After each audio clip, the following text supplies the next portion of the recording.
Good evening, everyone, and a heartfelt welcome to this evening of hope and resilience. My name is Charlie Hogg, and I help to coordinate the activities of the Brahma Kumaris in Australia. And I'd like to begin today by acknowledging the traditional custodians of the land on which we're meeting, and pay my respects to their elders past, present and emerging. I extend that respect to Aboriginal and Torres Strait Islander people who may be here today. Before I begin, the inevitable announcement is, do you mind just switching your phones off, just checking and switching, making sure the phone is off. And I'm just wondering if we can have a little bit more light in the hall, if that would be okay. That would be...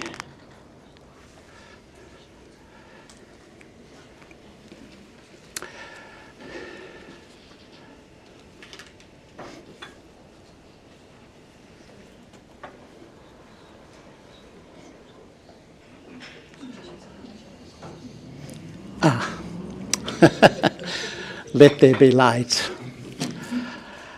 It's an absolute delight for me to welcome all of you here, and a delight also to welcome our two very, very special guests for this evening.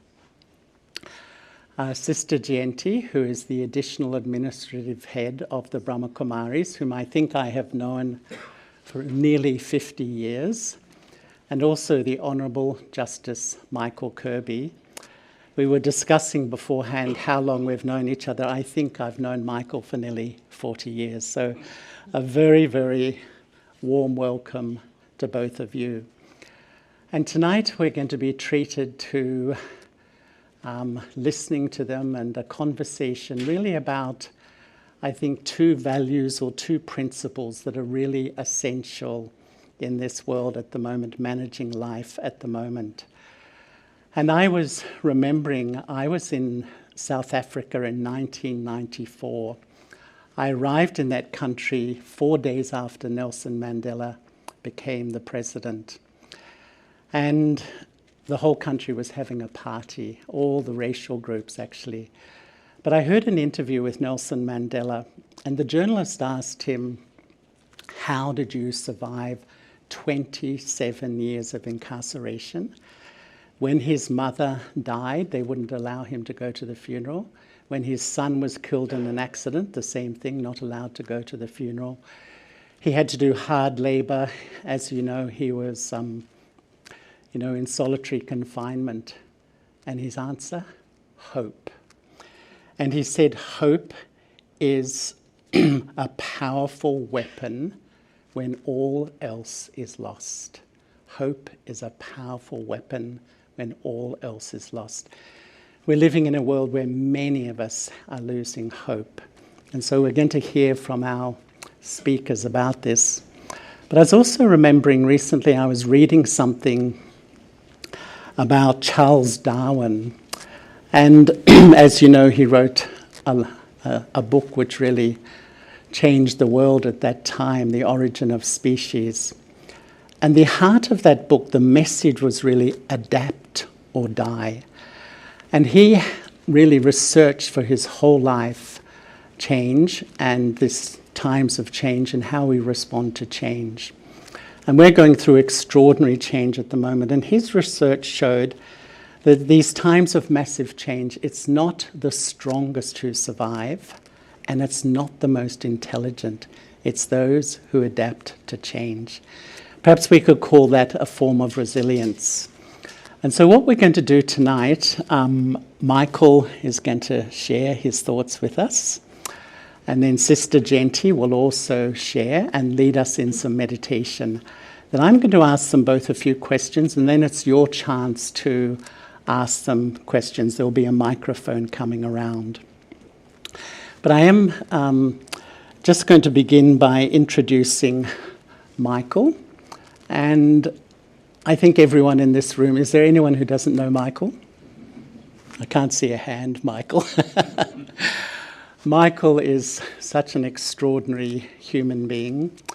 And, you know, sometimes I felt that he's dedicated his life to making this world a better place.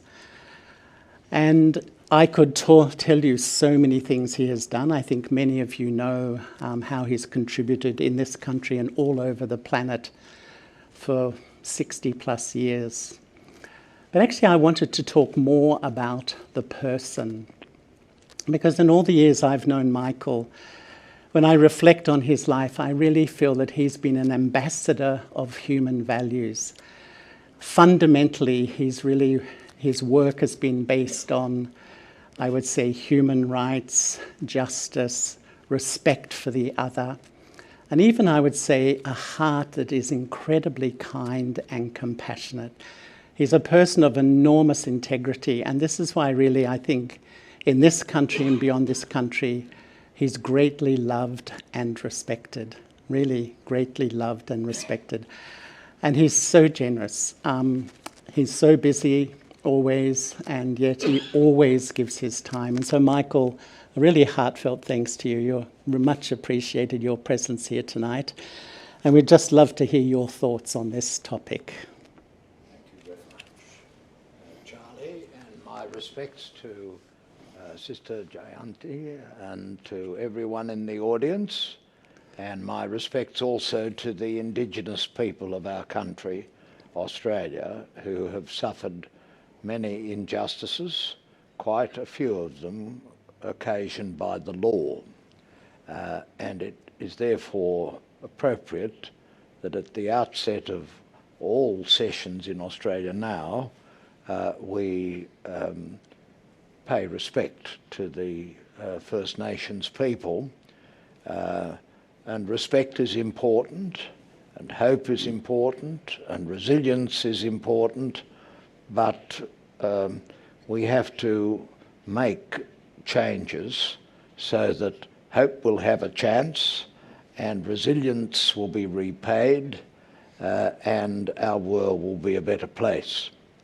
When I was in my primary school here in Sydney, a public school in Sydney, in the suburb of Summer Hill, I had a teacher who had fought in the Second World War, because this was 1949 that I landed at that school. It was a school for so-called gifted and talented children called an opportunity school. And that is part of the system of public education, that you're streamed away from your local school, in my case Strathfield North Public School, to Summer Hill School. And later I went to Fort Street High School, which was also for gifted and talented children. And my teacher, when I arrived, was named Mr. Gorringe. In those days, we never knew the first names of our teachers. We just knew their surnames and were always very respectful. Nobody would ever dream of sending an email to a teacher in those days. But he was a very good teacher. He'd fought in the war, and at a certain point in the year, he received from New York on airmail paper a little document. And the document was the Universal Declaration of Human Rights. This was a document that was adopted by a committee which was headed by a most distinguished woman, Eleanor Roosevelt. And that committee reported to the chair of the General Assembly of the United Nations, who was Dr. Herbert Vere Everett, and he was an Australian. He had been a judge of the highest court, as I later was, and he left the court when the war broke out to serve in Parliament, and he served as our foreign minister and later went to New York and became the chair of the United Nations General Assembly. But Mr. Gorringe took us, his student charges through the Universal Declaration of Human Rights. This may be done in India and in other countries. It isn't done now in Australia, and more's the pity. Some people who had fought in the war thought it was glorious and they loved to go to parades and so on. But Mr. Gorringe would have no part of that. He said it was dreadful, it was terrible, the suffering and the killing were terrible. And you school children must understand and learn about the Universal Declaration of Human Rights, because unless we can observe the principles in that declaration, we will just go destroying everything and all the beauties of the world and each other. And the potential to do that was shown about once a month at that time by photographs in the front page of the newspapers and films, movie tone news in the cinemas of the explosion of atomic weapons. And I'm a bit ashamed to admit to this audience that I found the sight of an atomic weapon being detonated a somewhat beautiful sight. It was enormous power that was released, and it created something like a mushroom cloud, and it had a certain eerie beauty about it, that this powerful instrument existed in the world. But Mr. Gorringe taught us that it is not beautiful, it is horrible. And unless we can tame it, unless we can control it, we now have a weapon that can destroy everything in the world. In this little blue planet, circling around an utterly insignificant star, in the middle of the galaxy, in the far edges of the universe, we would destroy all the beauties of the world. And Mr. Gorringe left a very deep impression on my mind about our responsibility to pay heed to what he taught, to pay heed to Eleanor's Universal Declaration of Human Rights, to learn about it, because he said if we don't learn about the lessons of the past by reference to these principles, then the future of humanity is very limited. And so on my long journey in life, I have been endeavouring to fulfil the charge that my teacher, Mr. Gorringe, gave me to seek to tell people, including lawyers who are often very ignorant about the Universal Declaration of Human Rights, about what it says and how important it is and how it has messages for us all, and how the dangers have not disappeared because of nuclear weapons. The dangers are around because of nuclear weapons, and we in humanity have to find the resilience to be crowned by the hope and the achievement of the non-proliferation of nuclear weapons and the destruction of the nuclear stockpiles.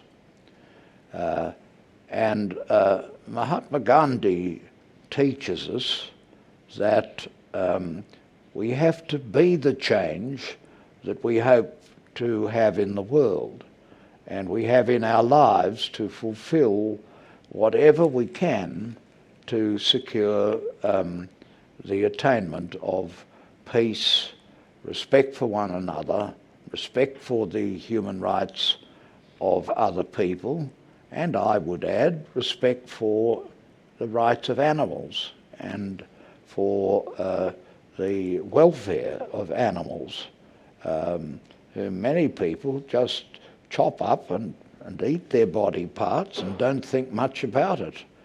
I haven't eaten meat for 15 years, and I think I'm the better for it. And it would be a very good thing if we learned about human rights and animal rights, because we are all species and we all have a place in this lovely blue planet.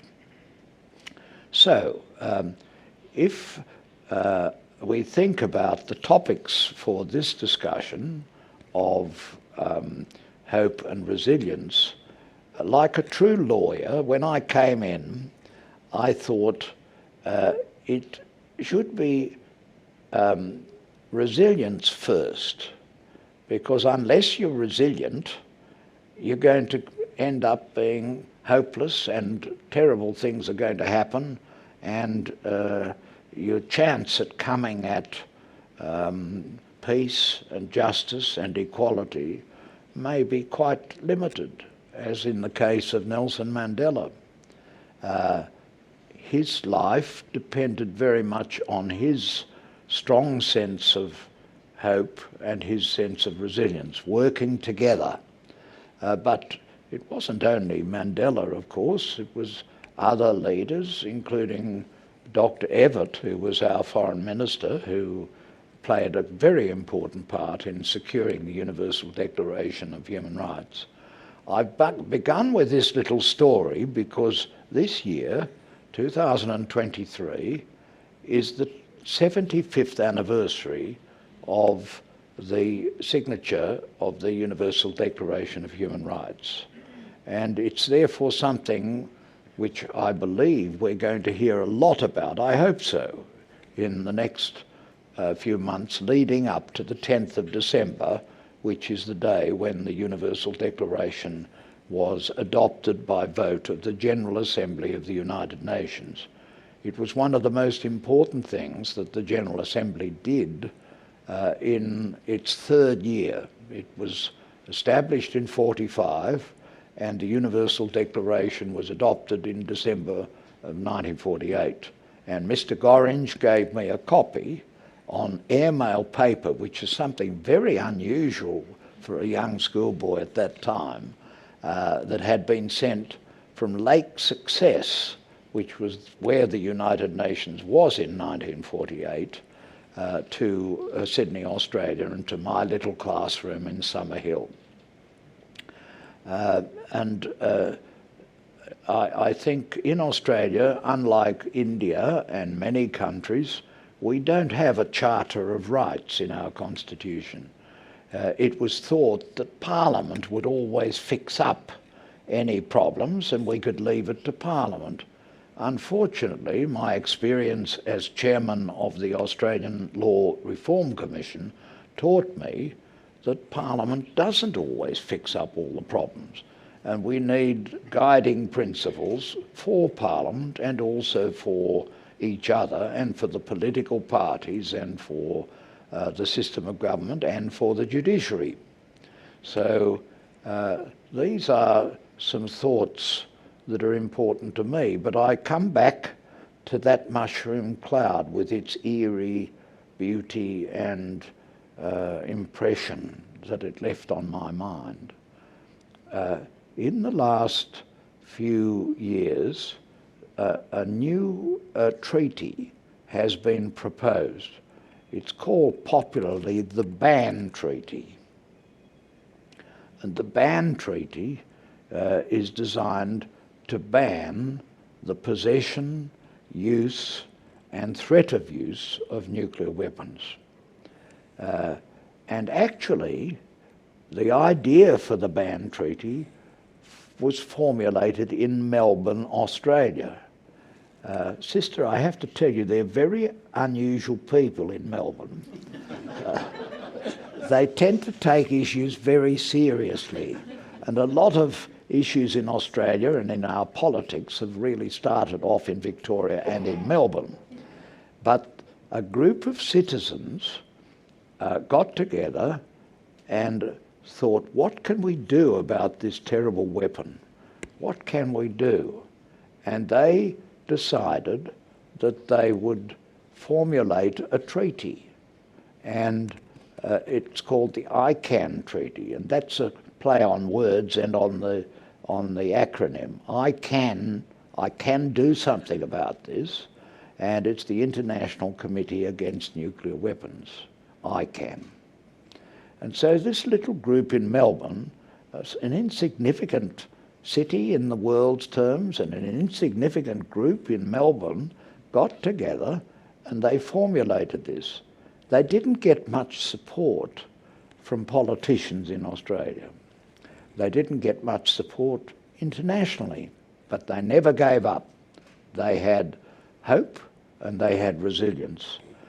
And they designed this treaty, and they actually moved their base from Melbourne, Australia to Geneva in Switzerland, which is one of the centres of the United Nations. So they got it into the big time. And they formulated the treaty and they propounded it.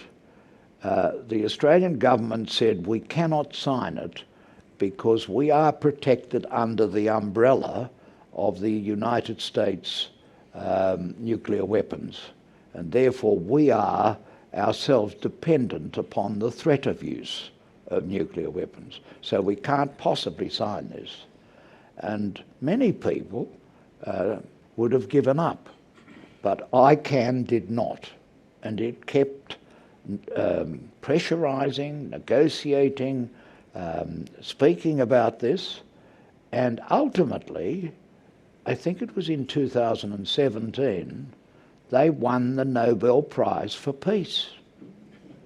You'd think that a group that was formulated in Melbourne, these good burghers of Melbourne, and this treaty that was propounded from there and took off internationally, would have been celebrated. But there was no cocktail party in Parliament House. There was no civic reception in Town Hall. It was just ignored by the powers that be. But they never gave up. And they formulated meetings in New York at the General Assembly, and they began to collect the votes of countries supporting the ban treaty. And New Zealand, our feisty little neighbour, New Zealand, was one of the first to sign on. I suppose that theoretically they too are protected under the umbrella of the nuclear deterrent of the United States. But that didn't stop them over there in feisty New Zealand. They signed and they ratified. And similarly, other countries in the world, including developed countries, Ireland and countries in our region like Thailand and South Africa, signed on. And they gathered enough signatures that it became, under the principles of the treaty, an effective treaty of the United Nations. And it is now a treaty of the United Nations which is expounding a new principle of international law, that there should be no stockpiles of weapons, that this is just too dangerous, and that we've got to take steps as a species to protect ourselves from the threat of use and a collection of nuclear weapons. When I speak to students in law schools, I'd always talk about this. I always put in animal rights too, because that gives them a bit of a shock. They don't have anybody else talking about that. But I talk about the ban treaty and how they never got a civic reception at Parliament House for winning the Nobel Prize for Peace. How many Australians have won the Nobel Prize for Peace? I can tell you, none, except I can. And this is now before the international community. Our former government was not interested. The present government is mildly interested, but not very interested, because they have to live in a world of the United States alliance. But India is not really interested because they are a nuclear power. And so it's something that nations that you might think would be with the hope of the world and with the resilience to get hope translated into action, but many countries that you think would are not, and some countries are disappointing. In the last fortnight, Mr. Putin has mentioned the possibility of the use of nuclear weapons 100 times. This is a terrifying thing. This is not just an ordinary bomb, which is bad enough. It is a mighty bomb. And the hydrogen weapon is a mightier bomb. And it can wipe out everything on this planet. And it can wipe out every life. But can you get citizens to talk about it and think about it? I don't think you can. It's very difficult, unless you're a small group of determined citizens in Melbourne, Australia. And I think for me, there are many things about our world that are occasion hope. The climate change is one. Dealing with pandemics is another. Dealing with migration and refugees is another. Plenty of issues. But one issue we don't talk about is nuclear destruction of our planet. And if I've got a hope, it is that we will see, before my time is up, some real progress. A treaty doesn't make change, but it can be the beginning of the education and of the political movements that will result in change. And you've just got to get political leaders to stop for a very short time and think, what if an accident happens? What if a mistake happens? What if a leader with nuclear weapons has a bad day and is very temperamental? And that's what we face, and it's a very important subject. And I will be very interested and hopeful that our guest of honour here in Australia, Sister Jayanti, and the Brahma Kumaris can add their thoughtfulness and their meditation and their reflection and their leadership on this issue of hope and inspiration and perseverance and action. Because without that, the long-term future of our lovely blue planet must definitely be under question. So thank you so much, Michael, and lovely story of a small group in Melbourne and how they're motivated by hope and resilience. It really gives me a great pleasure to introduce Sister Jayanti. And before I do, I'd just like to share a little bit about the Brahma Kumaris. The Brahma Kumaris was formed in what is now Sindh, or in Pakistan, or was originally in India but is now Pakistan. In the mid-1930s, a little group of maybe 400 people came together and spent 14 years meditating. It's a university really to study the inner world as a basis of understanding and making change in the outer world. And now this university exists in about 120 countries of the world and many thousands of centres. And perhaps what's really special is that people from all backgrounds, all religious backgrounds and non-religious backgrounds, access and learn about this inner journey to find my own internal peace. But also what's unique is that the leadership is women, and it's actually in the constitution of the organisation and is the largest spiritual organisation in the world administered by women.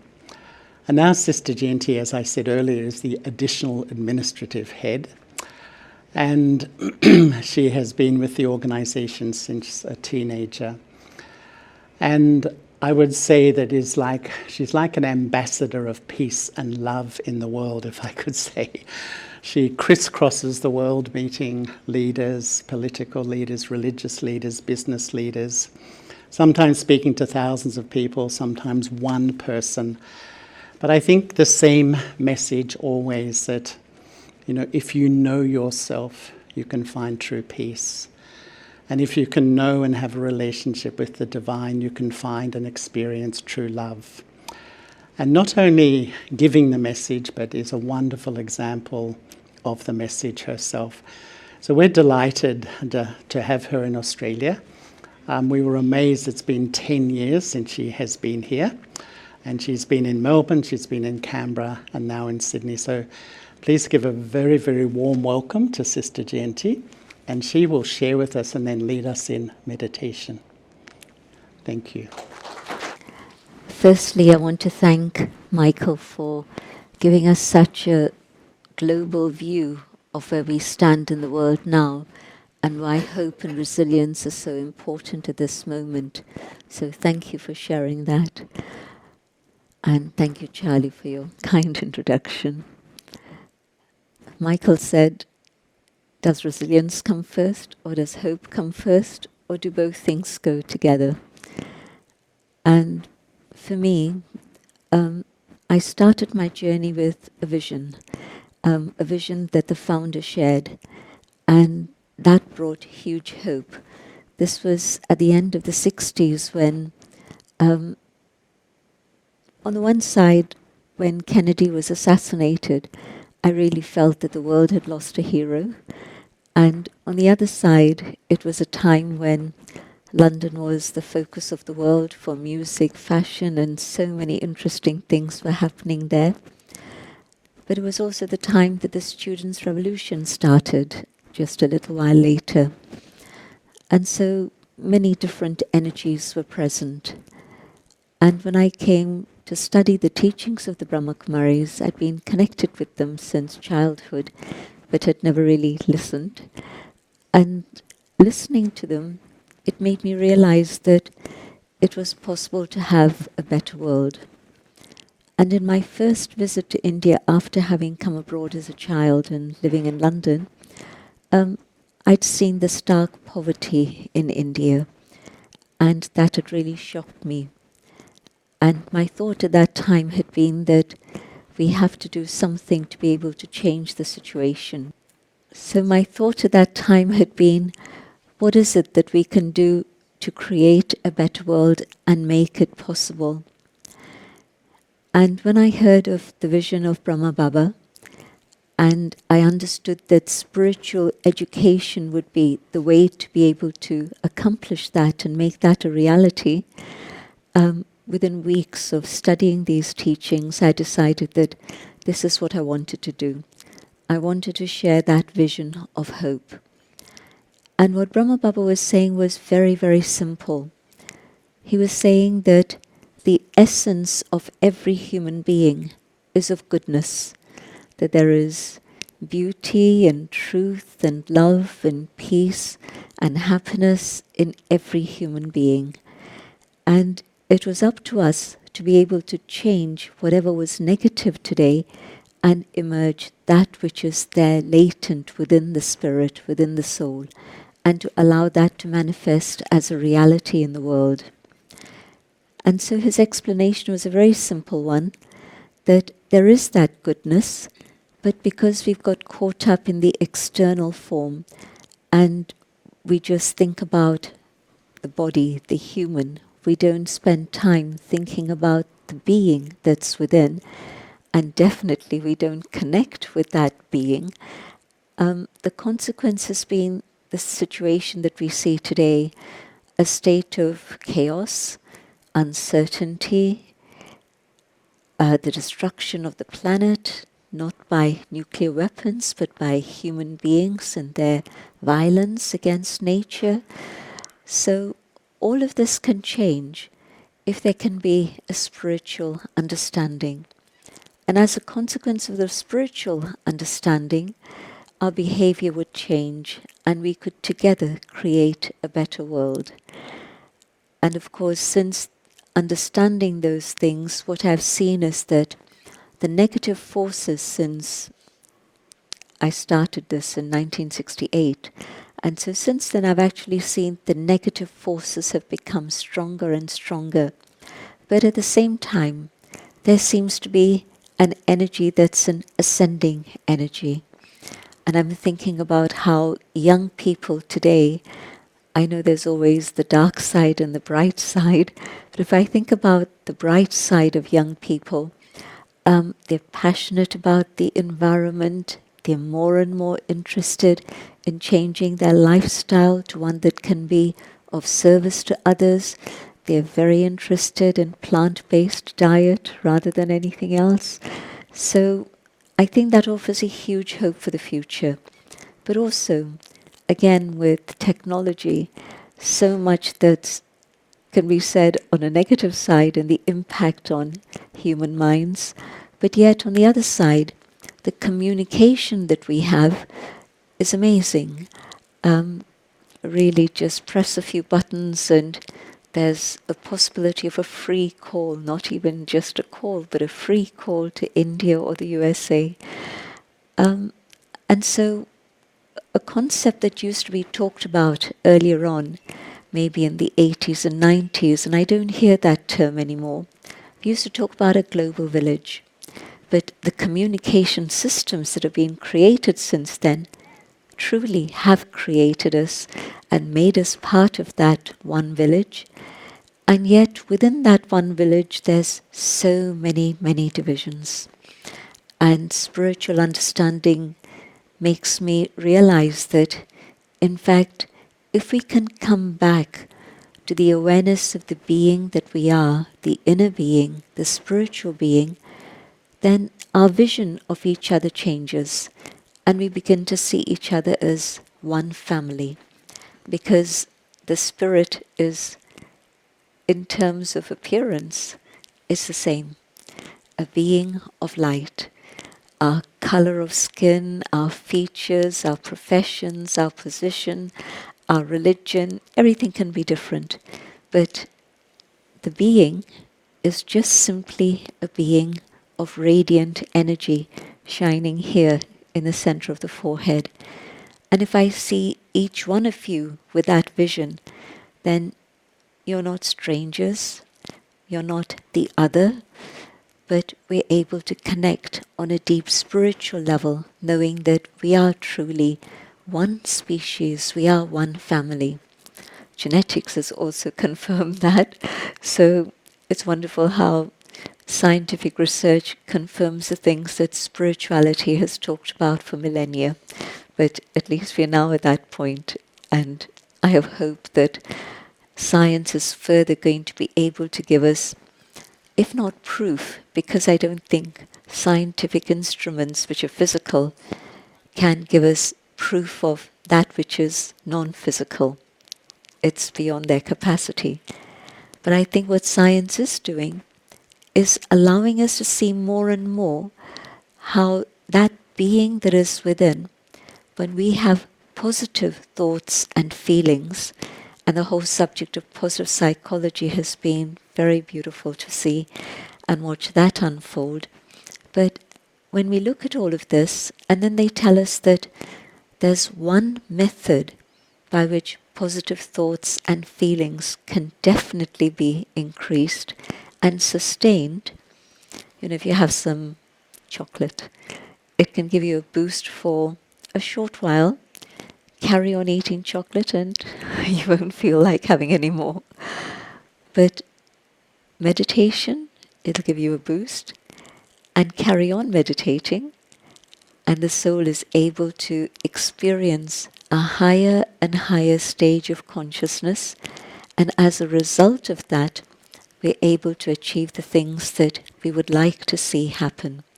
So my hope for the future, apart from whatever else is going on, is the faith that the human being has goodness, and that is what is going to lead us to a better world.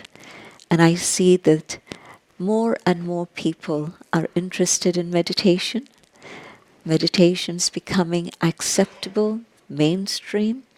It used to be at the fringes for a very long time, more and more people are recognizing that yoga is not just for physical well-being, but it's also actually something to do with the mind.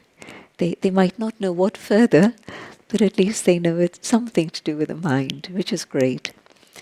And I think that for me, spirituality is what offers hope. And I hold that vision of a better world ahead of me, and it's what's given me resilience.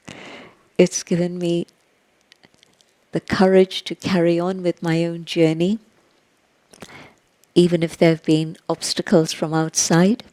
But most of all, it's given me the courage and the faith that whatever are the obstacles that come from within, yes, I'll be able to overcome those and come to that state that I really wish that we all could experience, that state in which the soul is able to fulfill its highest potential.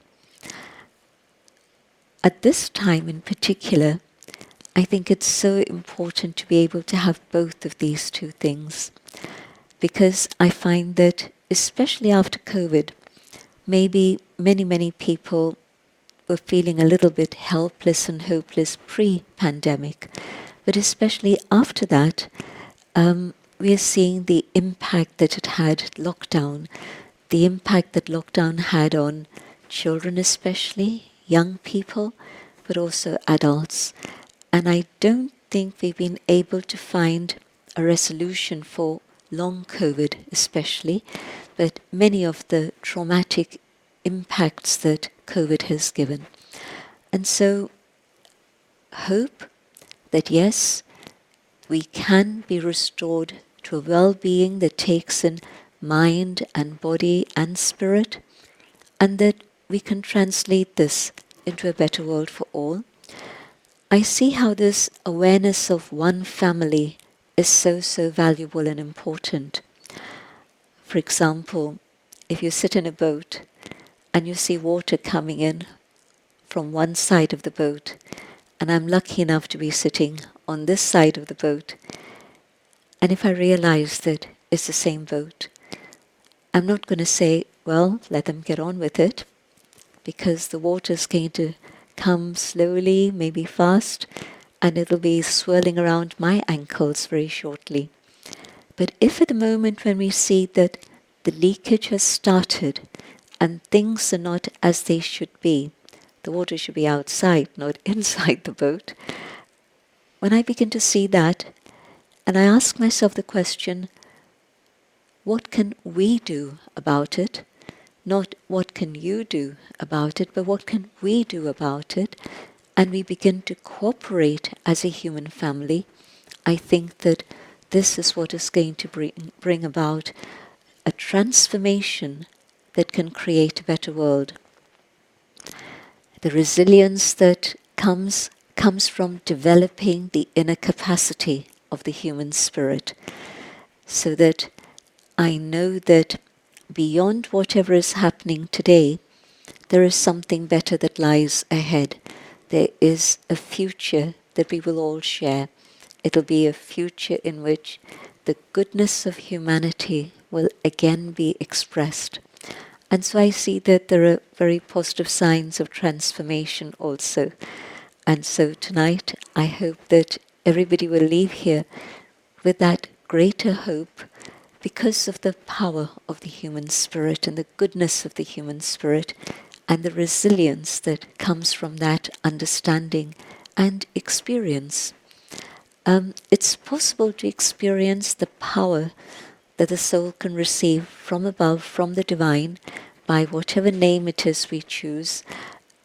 It's possible to experience that power very quickly. It's not a journey of decades or months even.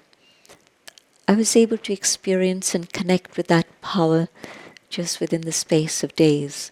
And I think everybody else can also, if they're ready for it and if they choose to focus their attention on it.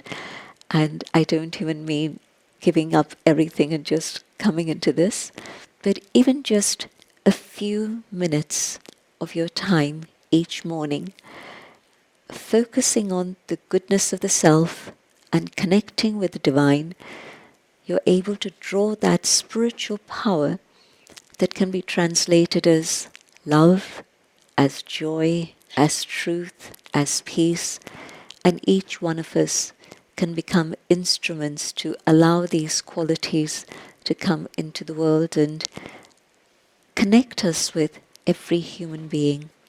So the global picture, but also the very individual, personal picture. And what I'd like to do now for the rest of my time is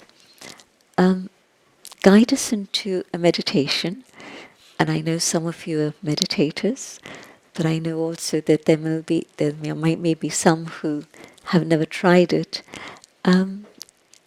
It's easy, and you don't have to sit on the floor. You'll be pleased to know.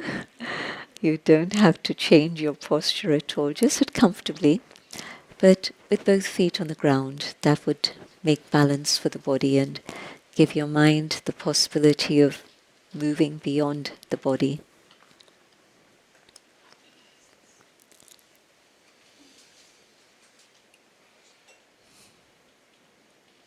I let the body relax. My feet, my legs, my back, my shoulders, my neck, and even my face. And I go on an inner journey. And as I turn inwards, I watch my thoughts.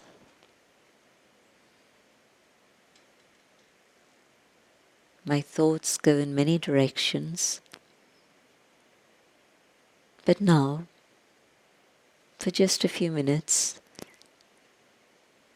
I want to focus my thoughts on the subject of peace. I hold peace in my mind.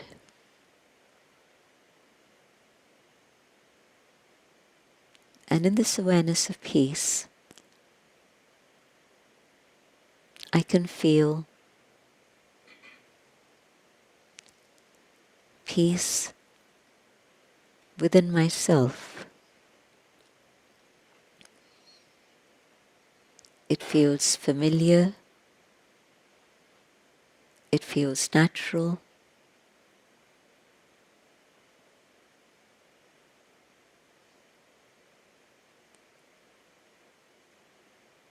And I become aware that peace is not outside, but peace is within. And in this awareness of peace, I feel the presence of the divine, the source of all positive attributes.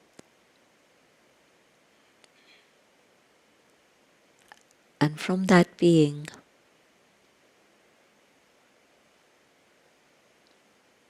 the waves of love and the waves of peace reach me.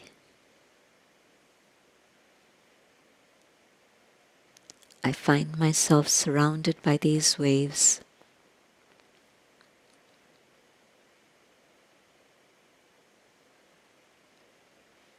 And the peace I feel resonates with the peace inside of me.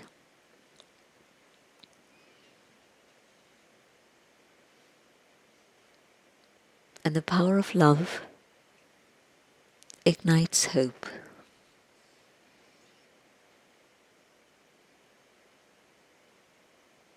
The hope that the human family, bonded by this love, can come together as one.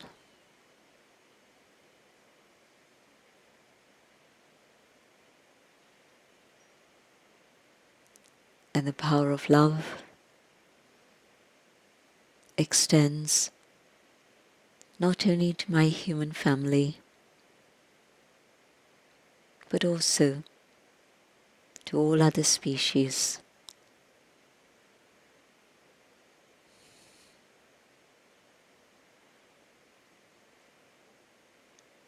And it provides safety and protection.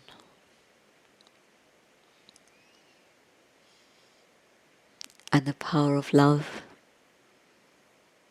reaches out to all aspects of nature itself.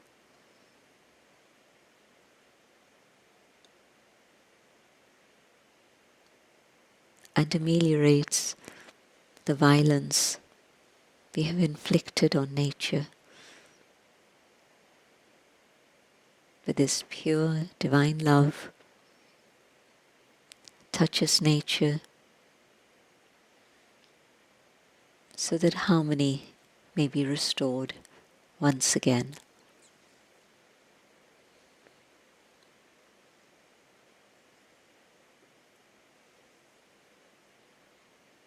And the power of peace and the power of love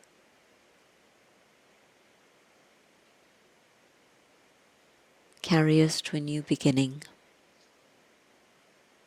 a better world filled with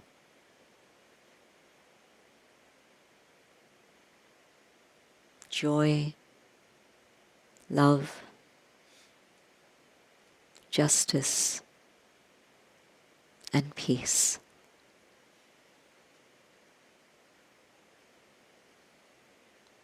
I hold this vision and this experience and come back to the moment here and now, recharged through this connection with the divine.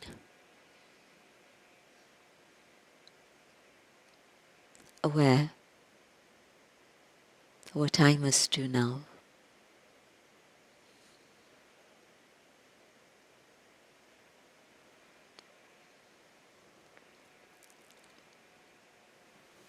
Om Shanti.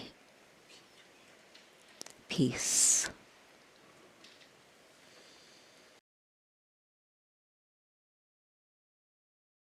Thank you so much, Sister Jayanti, for that beautiful meditation. You know, I'm always touched that when a group of people sit together in silence with the aim for elevated thoughts, how we transform an atmosphere. Now we do have a little bit of time for some questions. I will just start, and in a moment you'll be welcome to ask some questions. The microphone will go around, but I'm going to start with Sister Jayanti.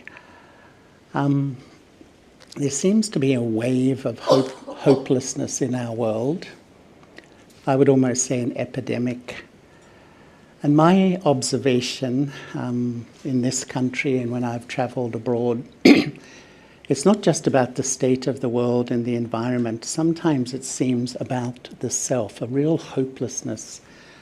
And my experience is that hopelessness is not, just of people who have bad economic circumstances and etc. Often people highly educated, people who are well off materially, even a sense of hopelessness deep in the spirit. What do you say to that? How can people re-engage with a sense of genuine hope about themselves? I think you probably can predict what I'm going to say. I'm going to say that I see that this disconnect of our identity, in which we focus on physical identity and we've disconnected with the identity of the being within, is the cause of this. And if I can spend just a few moments each day just exploring what is going on inside my own inner world, and maybe even seeking, there's so much knowledge available today, in which we are exposed to all the variety of spiritual traditions of the whole wide world.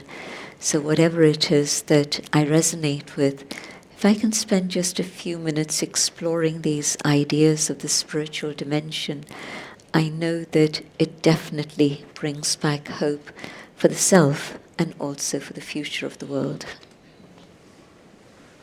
Thank you so much. And Michael, you've had a life of service. You've had a life of giving. You're passionate about making the world a better place. What motivates you personally to maintain your resilience when often you've had a lot of pushback?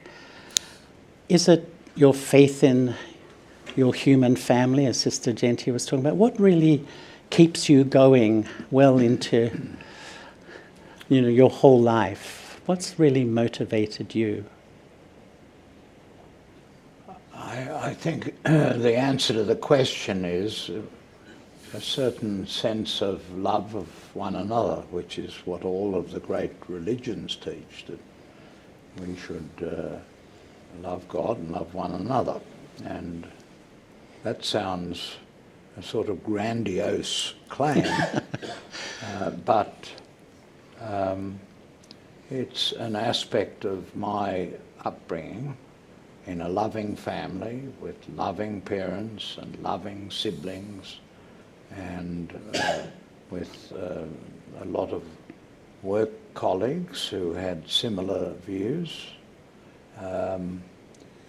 But the quandary, which I think is presented by the different perspectives that Sister has presented and that I presented, although they're aimed at the one target of peace, safety, fulfillment, truthfulness, kindness to one another, kindness to animals. What do you do when people with very great power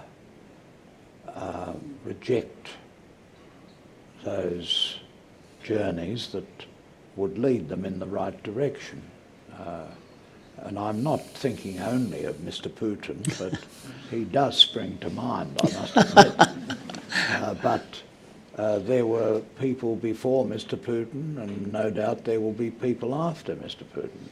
So how do we translate the empathy and kindness and peacefulness that we found tonight in the meditation that you, Sister, have led us in? How do we somehow, you could put it in a vulgar way, how do we sell this to other people who have very great power, and power of a destructive force? Because though meditation is a very powerful constructive force and is one that can help people to demonize themselves of cruel and hateful thoughts, how do we get that? And sometimes how do we get it in times of very considerable urgency? You go home every night and you see the murder of little children, you see the murder of and the death of refugee applicants and migrants seeking a better life, and how we translate what we have gone through tonight into the minds of others. That is the quandary. There have been efforts in prisons, for example, to teach meditation, and uniformly they have found that that was beneficial. There may have been some inducements offered to the prisoners to take part in it, but they did. The research does tend to show that it is beneficial for peacefulness and kindness to one another in the prison context, which otherwise might seem to be a very unlikely context. But how do we translate these thoughts into a political context. That's the quandary. Thank you, Michael. I wonder, Sister Jayanti, would you like to share a few thoughts on Michael's question? How do you reach the powerful people, the decision makers in the world? I would suggest that it's people like you, Michael, in a sense that the voice of the Brahma Kumaris can reach here, but your voice can reach there, and a few others like you who feel that yes, it's through meditation, it's through that inner peace that we can bring about change, which I think is the only way. I think that could make a big difference. Well, when I was growing up, I discovered at a certain time that I was gay. And that made my life very uncomfortable at the time, because I didn't want to disappoint my parents, I didn't want to disappoint my grandmother, I didn't want to hurt my siblings, I didn't want to destroy my career, I didn't want to upset people unnecessarily. But I did ultimately, with the help of my partner, he's like my meditation instructor, and he said we cannot accept this unkindness and cruelty, and we have to stand against it. And I said to him, don't you think I should leave that until after I have left the judicial office? And he said, no, we owe it.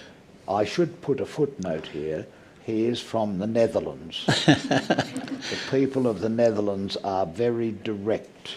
They're very in your face. They're very truthful. They're very clean. They're very hardworking. But they're also a bit stubborn.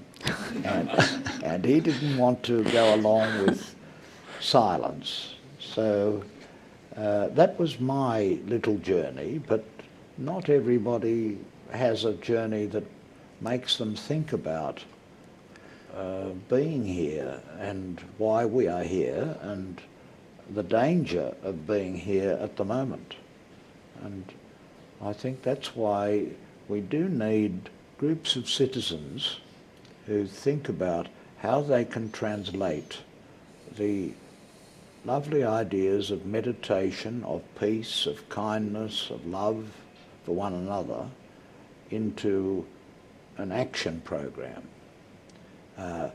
I have to beg forgiveness that as somebody whose whole life has been engaged in action and translating great ideas like justice into a particular case, you tend to narrow your focus down to a very great particularity.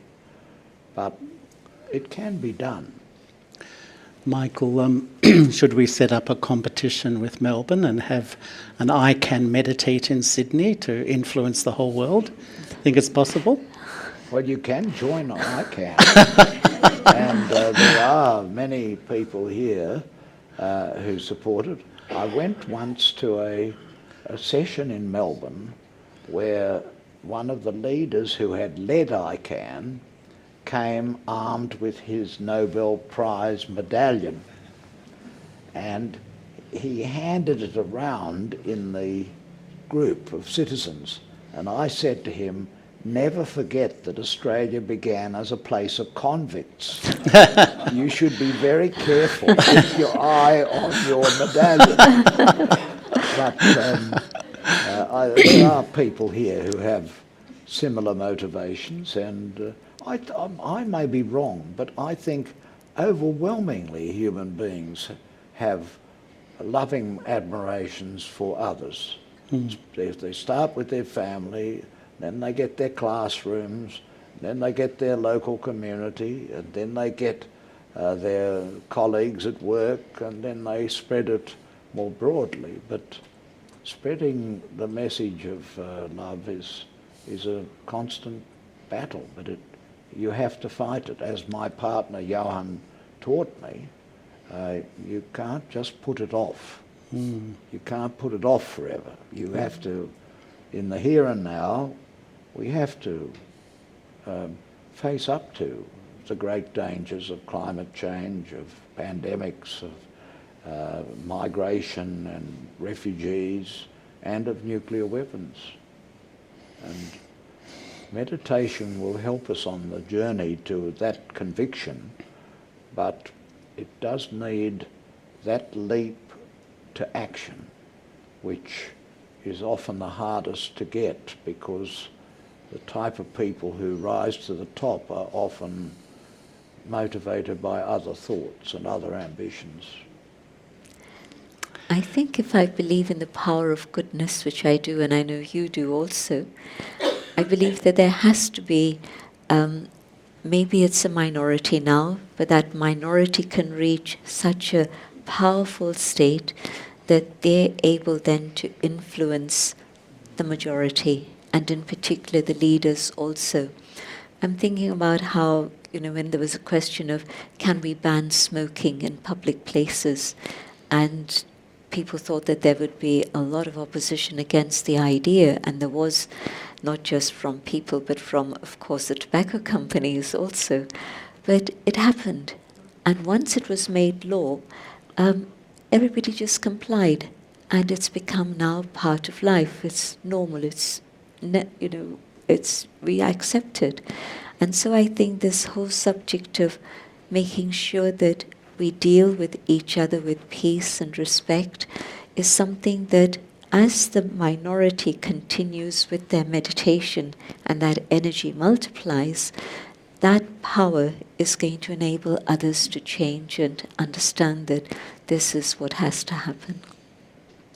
Thank you very much for saying that and the reassurance. But as in Australia, so in India, the change in India was made not by the Parliament, elected and democratic, but it was made by unelected judges applying great principles like the principles of the Universal Declaration of Human Rights. And so I get back to my teacher, Mr. Gorringe. It's wonderful how teachers can they can plant in you ideas that gnaw away at your mind all your life. And you are a great teacher, and you are a leader, and we are lucky to have you visit Australia. We're lucky for the kindness and quiet and calm that you bring in a very noisy and dangerous and sometimes hateful world. But I want to thank you for coming and for sharing your insights tonight, and I'm sure we'll all go away with good thoughts, and maybe in years to come somebody will say, I was there at this meeting of the Brahma Kumari, and there was this lovely, peaceful, quiet and calm sister who spoke to us, and people who have never engaged in meditation before and who frankly were a bit sceptical about it all, suddenly felt the power of a whole room meditating or trying to meditate or just closing their eyes and not thinking too many thoughts. And I think that's a wonderful message. And it's what I got when I went to Mount Abu. I was, I suppose, the average, ordinary Australian skeptic about these things.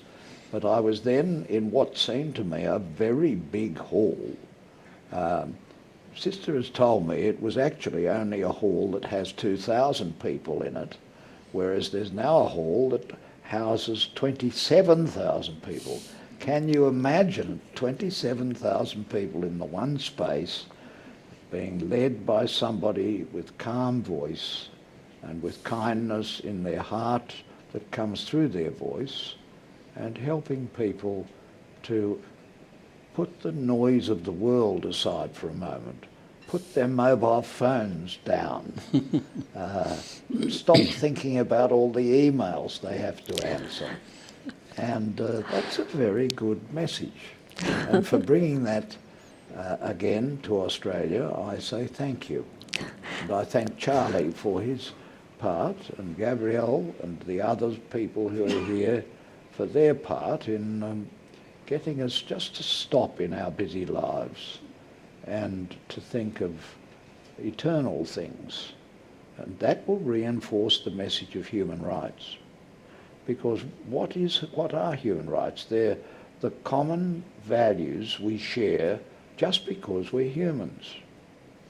And that's a very deep and mindful thing that reminds us not to be so self-centered, but to be thinking of other people and to then be active in pursuing kindness and goodness and justice to everybody.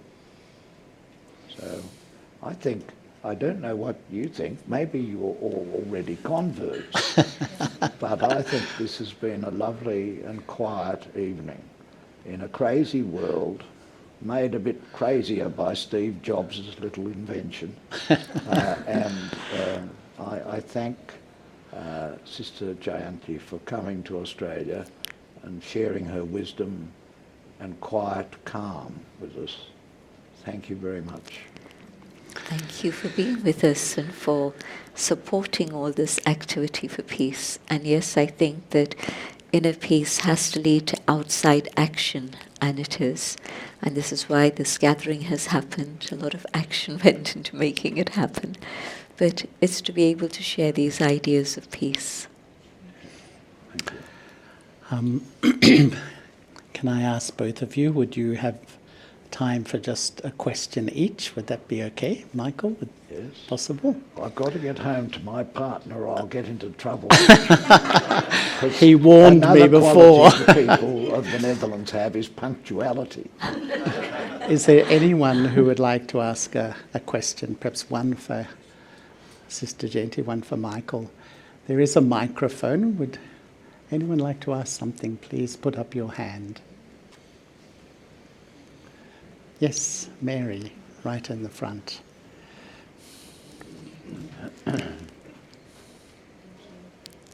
I'm Shanti. Lovely to see you again, Sister Jayanti. And Michael, lovely to meet you. In this room tonight, there's a few special guests, and they're all leaders in their organisation that have spent the last week saying yes to helping their organisation heal. And like many organisations, it's gone through a lot of challenge in the last couple of years. I fell in love with these people over the course of the last week, and I'm just wondering, because they've also made an effort to come tonight, as they are stepping to do really big leadership in their work, in their place of work, and as they have said yes with a lot of hope, if there was one little gift that you could give them to bless them on their way as they go and face the people that they love and work with, to do this work really well, what would you say to them? And I'd love to hear that, please. I think the most important thing is something that came up in Michael's talk earlier, and that is to be able to respect others. But I think that begins when there's self-esteem, self-respect. And if I can learn to respect myself by connecting with my own inner core values and using them in my life, I'm able then to respect others also. Everything begins inside and gets translated outside. So I would share that really that's the way to move forward. And in the High Court, I was sometimes called the big dissenter, the great dissenter. Well, tonight I don't dissent at all. I concur with what my sister has said. And I think that there is a lot of wisdom in that.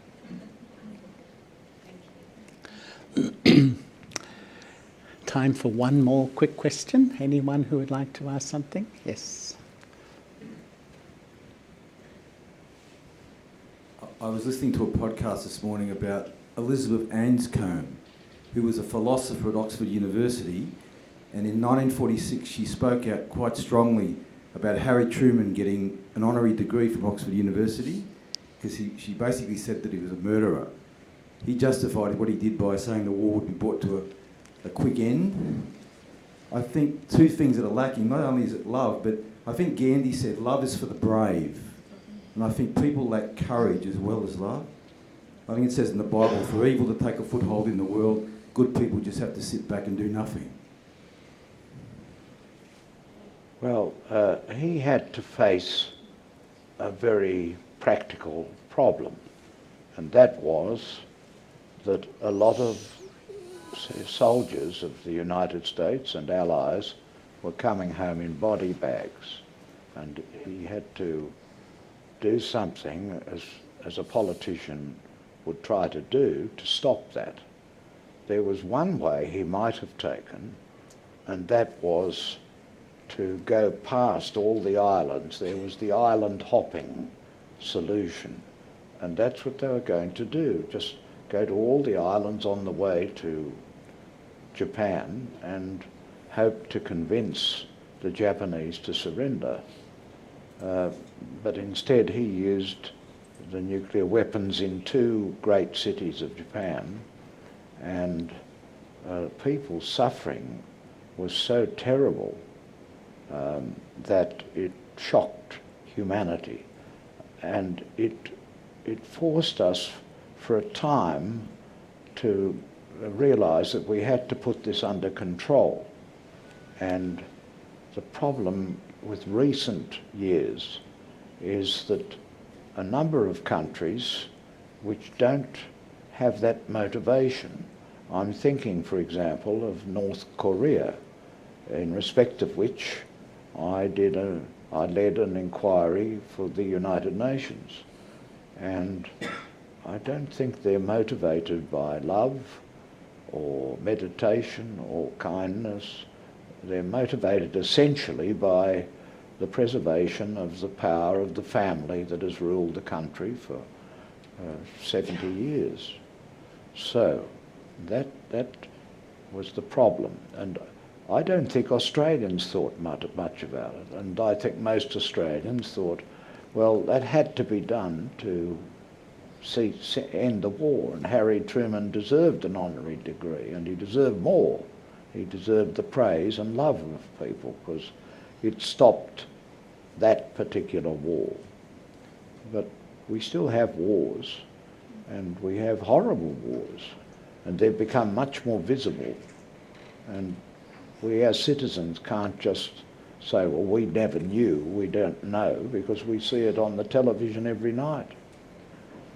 So this is the quandary that we face, and I think it would be a good thing if we can only get leaders, including Australian leaders, into a session such as we have had tonight, to think outside the square, to think outside orthodox thoughts, and to be thinking in bigger terms about saving the planet, saving the species, saving sentient animals, and being kind and just to each other.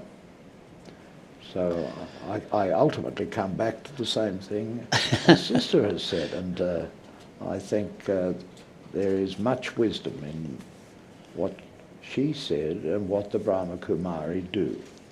And that's why I'm here tonight. I'm just a simple Anglican.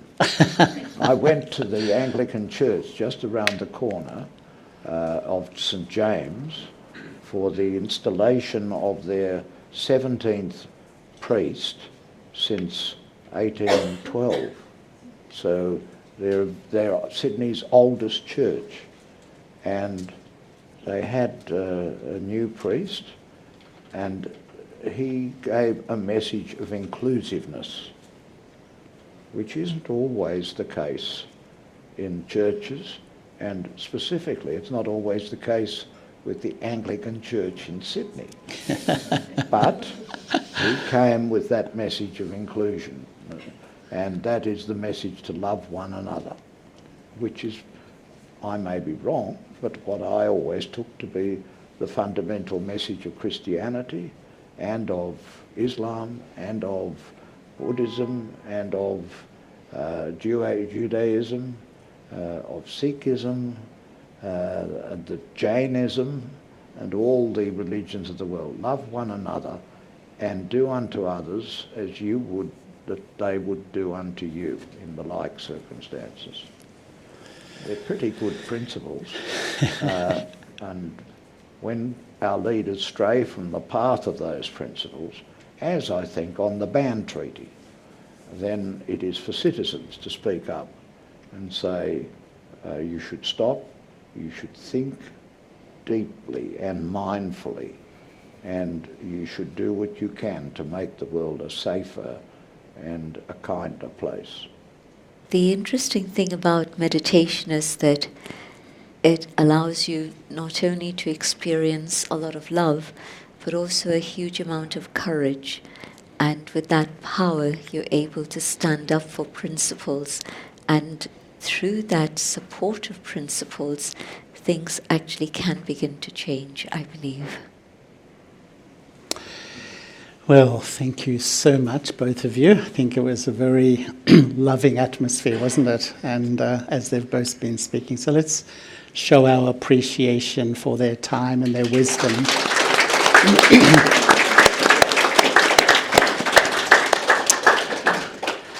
Now, in a moment, we're going to invite all of you to come up and receive a small sweet and blessing from Sister Jayanti.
Thank you. See you the next one. I know her brother. She's a.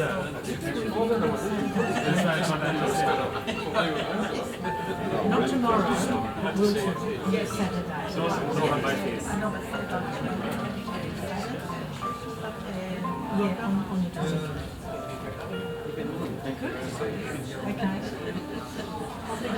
Okay. So this was wonderful.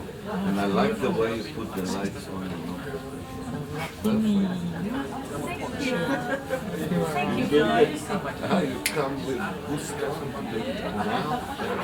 Come down.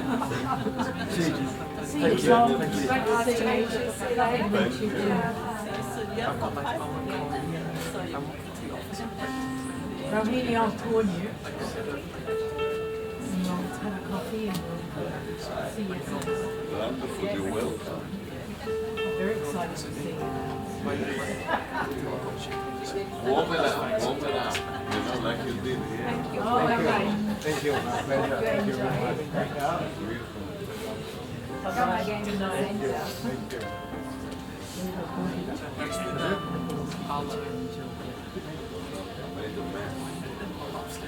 Oh, good on you.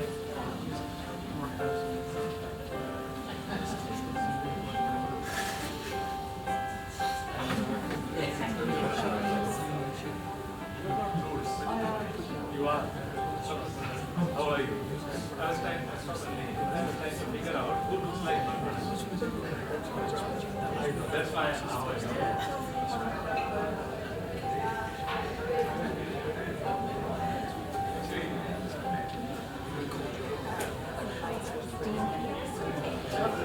Material fell down here.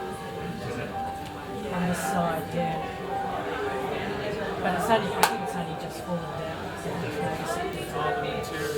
Yeah. Because I think it's only just happened. So